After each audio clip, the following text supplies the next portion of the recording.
Saya akan membawakan materi ini dengan sudut pandang edukatif dan reflektif, bukan untuk mengajarkan manipulasi, tetapi untuk membedah strategi yang sering dipakai playboy, memahami psikologinya, lalu memisahkan mana yang sehat dan mana yang manipulatif.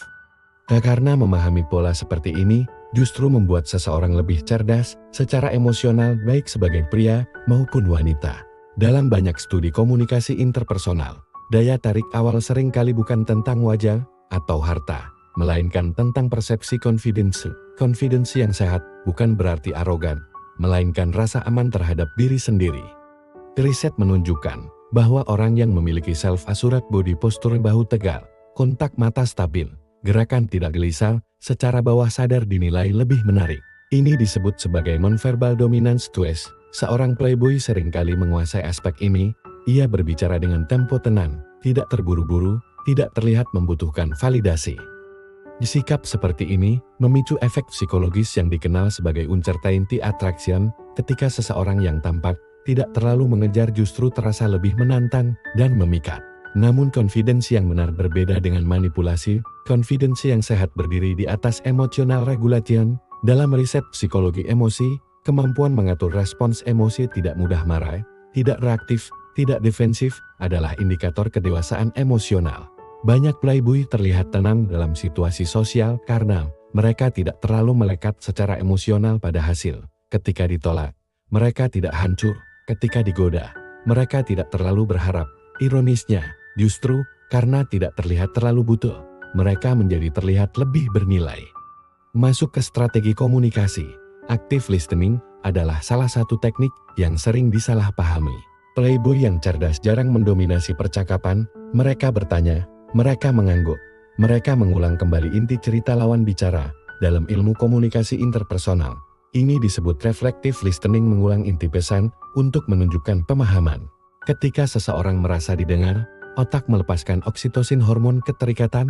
Banyak orang mengira mereka jatuh cinta, padahal mereka hanya merasa divalidasi. Validasi emosi juga memainkan peran besar. Validasi bukan berarti setuju, tetapi mengakui bahwa perasaan seseorang masuk akal. Kalimat seperti, "Aku bisa ngerti kenapa kamu merasa seperti itu," sangat kuat secara psikologis. Playboy yang manipulatif menggunakan ini untuk mempercepat kedekatan emosional. Ia menciptakan ilusi koneksi mendalam dalam waktu singkat. Ini berkaitan dengan fenomena accelerated intimacy, kedekatan emosional yang dipercepat tanpa fondasi yang stabil. Disinilah konsep love bombing masuk. Love bombing adalah strategi memberi perhatian, pujian, dan intensitas berlebihan di awal hubungan. Studi hubungan menunjukkan bahwa intensitas tinggi di fase awal bisa memicu euforia dopamin, namun ketika intensitas itu tiba-tiba turun, korban merasa kehilangan dan berusaha mengejar kembali perasaan awal tersebut. Ini menciptakan pola intermittent reinforcement, pola hadiah yang tidak konsisten, yang secara psikologis sangat adiktif. Breadcrumbing adalah variasinya, memberi sedikit perhatian, cukup untuk menjaga harapan, tetapi tidak pernah memberikan komitmen penuh. Attachment style juga menjelaskan dinamika ini. Orang dengan anxious attachment cenderung mudah terikat dan takut ditinggalkan. Playboy manipulatif seringkali secara sadar atau tidak memanfaatkan kecemasan ini. Sementara orang dengan avoidant attachment cenderung menjaga jarak emosional. Kombinasi anxious dan avoidant sering menciptakan hubungan tarik ulur yang dramatis. Penelitian menunjukkan bahwa pola ini menciptakan ketegangan emosional tinggi yang sering disalahartikan sebagai chemistry kuat. Namun jika kita melihat hubungan jangka panjang yang sehat, riset menunjukkan pola yang berbeda. Studi tentang daya tarik jangka panjang menemukan bahwa kompetensi, kemampuan, dan tanggung jawab lebih berpengaruh daripada sekadar pesona. Kindness atau kebaikan konsisten menjadi prediktor utama kepuasan hubungan. Emotional stability tidak mudah meledak, tidak penuh drama, membuat pasangan merasa aman. Dan yang paling kuat adalah konsistensi. Konsistensi menciptakan terus menciptakan keamanan.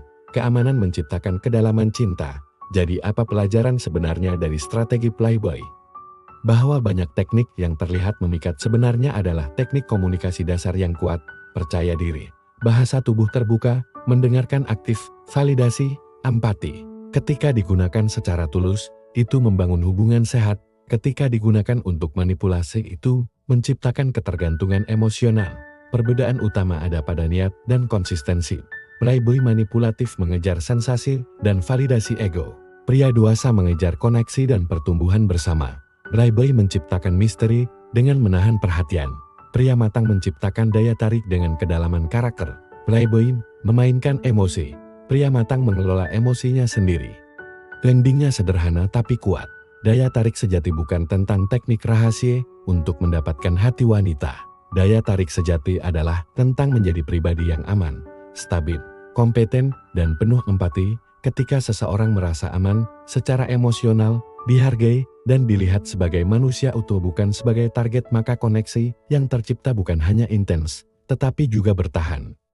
Dan mungkin pertanyaan terpenting bukanlah bagaimana cara mendapatkan hati seseorang, melainkan apakah saya adalah tipe orang yang mampu menjaga hati itu ketika sudah diberi? Karena dalam jangka panjang, pesona memulai percakapan, tetapi karakterlah yang membuat seseorang tetap tinggal.